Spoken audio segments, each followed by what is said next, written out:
وه وه چه قیامت است این قامت راست. با سرو نباشد این لطافت که تو راست. شاید که تو دیگر به زیارت نروی، تا مرده نگوید که قیامت برخاست. گر در همه دهر یک سری نیشتر است، در پای کسی رود که درویشتر است.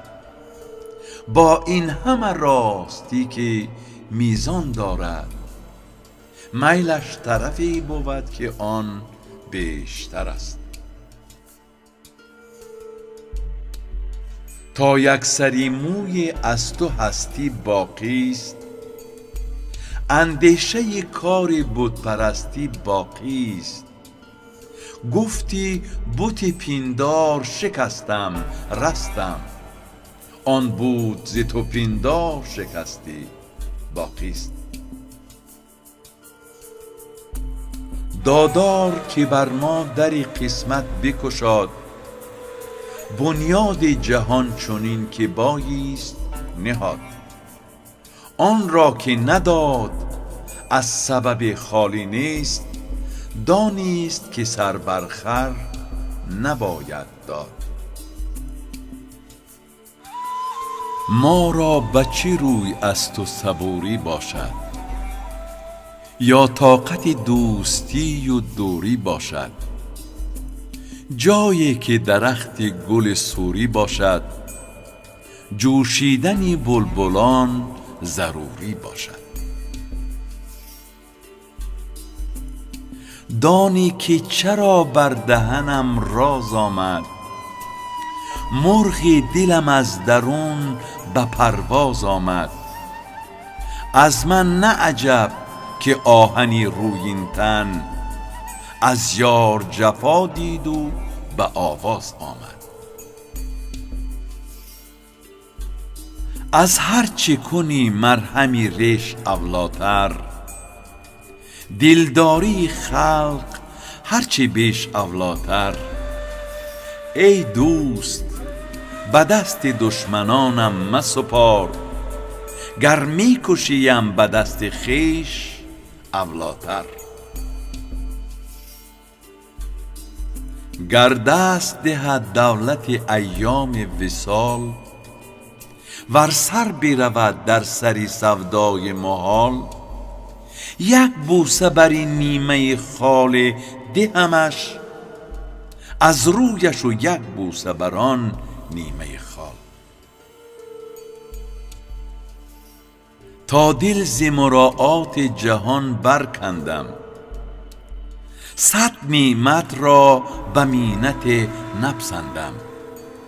هرچند که نو آمده ام بر سر ذوق، بر کهنه جهان چو گل نو میخندم.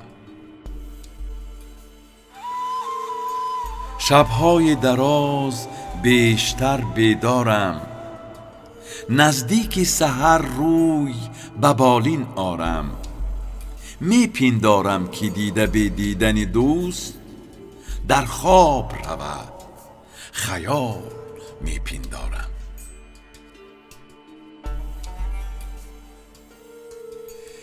ای دل به کام خویش جهان را تو دیده گیر، در وی 1000 سال چنو آرمیده گیر. بستان و باغ و شاخه و گل را ز خویش دان، ایوان و قصر سر به فلک برکشیده گیر. هر نعمتی که هست به دنیا تو خورده دان، هر لذتی که هست به دنیا چشیده گیر. هر ماه روح که هست در ایام روزگار، آن را به ناز در بر خود آرمیده گیر. هر گنج بر خزانه شاهان نهادند، آن گنج و آن خزانه به دست آوریده گیر. هر بنده ای که هست ز بلغار و روم و چین، آن بنده را بسیم و زری خود خریده گیر. سعدی از این باغ بپرد مرغ ناگهان، روز قفس دریده و مرغش پریده گیر.